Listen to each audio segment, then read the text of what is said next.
લસણના સ્વાદવાળો અને છાશ તથા ખાંડ ઉમેરીને ગળચટ્ટો અને ખાટ્ટો મીઠો વઘારેલો રોટલો બનાવીશું.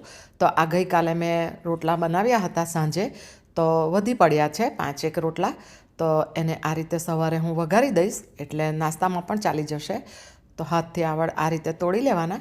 ત્યારબાદ એને હું મિક્સર જારમાં લઈશ અને સાધારણ પલ્સ મોડ પર એને ફેરવીને, વધારે પાવડર નથી કરવાનો, થોડું કરકરું રહે એ રીતે ક્રશ કરવાનું.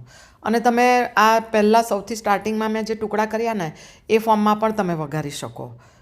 તો આ રીતે મેં બધો પાવડર બનાવી દીધો છે. હવે આ છાશ રેડીશું.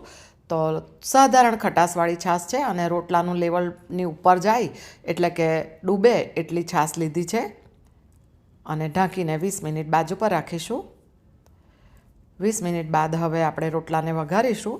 તો જાડા તળિયાવાળી કઢાઈ લીધી છે, એમાં તેલ મૂકીશું લગભગ 3 થી 4 ચમચી. અને આ પંચફોરન મસાલો છે કે જેમાં 5 જાતના મસાલા આવે છે તે ઉમેર્યા અને 1/4 ટીસ્પૂન હિંગ ઉમેરી અને 2 મીડિયમ સાઇઝના કાંદા કાપી લીધા છે, એને જરા મીડિયમ ફ્લેમ પર સાંતળી લઈશું. 1 ટીસ્પૂન જેટલું લસણ ઉમેર્યું અને થોડા મોળા મરચાં કાપીને ઉમેરીએ. તમને તીખાશ વધારે પસંદ હોય તો તીખા મરચાં પણ ઉમેરી શકો. અને હવે આ છાશમાં પલાળેલો રોટલો અને ઉપર લાલ તીખું મરચું અને સ્વાદ પ્રમાણે મીઠું ઉમેરીશું અને સારી રીતે મિક્સ કરીએ. ગેસની ફ્લેમને મીડિયમ ટુ સ્લોની વચ્ચે રાખી છે અને આ કઢી પત્તા ઉમેર્યા છે, એને તમે વઘારમાં પણ ઉમેરી શકો. અને છાશ ઉમેરી છે તો થોડી ખાંડ ઉમેરશો તો સ્વાદ બેલેન્સ થશે. તો 1/2 ટીસ્પૂન મેં 2 વાર ઉમેરી છે અને સારી રીતે મિક્સ કરીએ.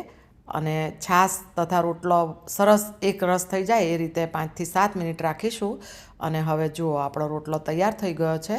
તો મેં ગેસ બંધ કરી દીધો છે અને આ ફ્રેશ લસણ ઉમેર્યું અને કોથમીર ઉમેરી છે અને હવે સર્વિંગ કરીશું.